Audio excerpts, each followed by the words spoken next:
So itong mga intended projects nila, is it 13 billion or 24 billion dollars?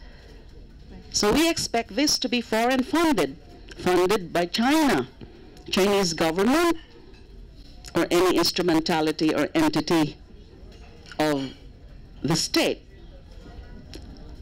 of China. Pero malamang nga ang mga contractor din, ang mga supplier din ng mga projects na yan would be Chinese firms. So tied loans.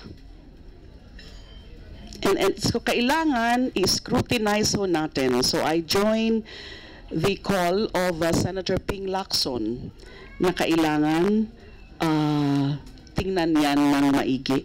Alamin ano yung mga background ng mga projects na yan. Ano na yung mga pinaka-status? MOU pa lang ba? Even if it's just MOU, MOU is the first step.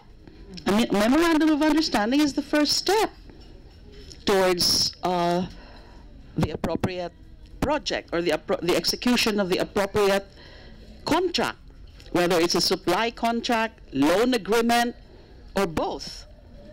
So kailangan busisiin ng husto po yan because ano yan dyan din ang mga nagiging ugat ng mga corrupt practices.